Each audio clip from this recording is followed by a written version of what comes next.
jam 11 baru nanti juga 4 jam ya.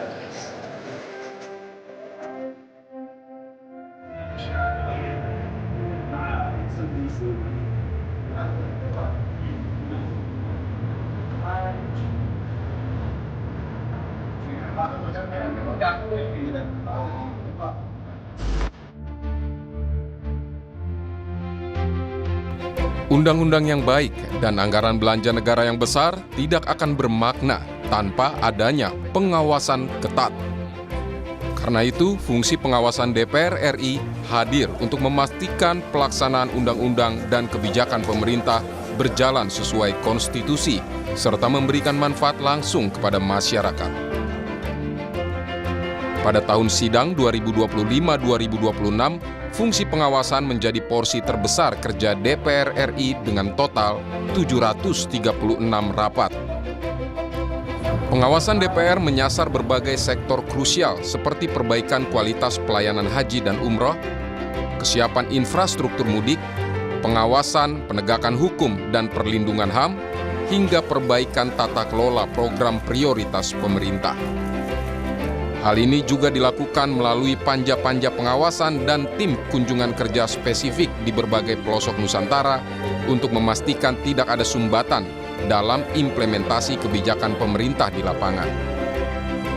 Salah satu pengawasan yang dilakukan DPR misalnya mengenai perbaikan tata kelola program makan bergizi gratis.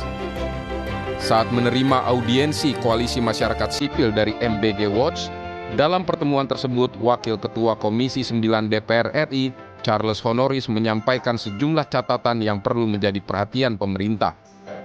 Mulai dari tata kelola anggaran, ketepatan sasaran penerima manfaat, hingga keterbukaan informasi mengenai Satuan Pelayanan Pemenuhan Gizi atau SPPG. Berbagai masukan masyarakat bakal menjadi masukan bagi DPR RI untuk evaluasi agar program MBG lebih efektif, akuntabel, dan tepat sasaran. Evaluasi terhadap program MBG, dan kami juga sudah menyampaikan kepada APBN bahwa harus ada evaluasi total, ya, redesign ulang dari program ini, karena dampak dari program ini apabila dilanjutkan dengan boros seperti sekarang, dampaknya tidak hanya terkait dengan pemborosan uang negara, tetapi dampaknya bisa merambat ke sektor-sektor lainnya. Pengawasan DPR juga dilakukan secara terstruktur melalui mekanisme pemantauan dan evaluasi undang-undang yang telah berlaku. Melalui pendekatan evidence-based, DPR mengevaluasi apakah suatu undang-undang efektif menyelesaikan masalah di masyarakat atau memerlukan penyempurnaan demi responsivitas hukum. Hal ini misalnya tergambar dari proses revisi Undang-Undang Kepolisian Republik Indonesia. Komisi 3 DPR yang membidangi penegakan hukum HAM dan keamanan terus mengkaji pola sinergi pengawasan internal dan eksternal agar penanganan keluhan masyarakat lebih efektif.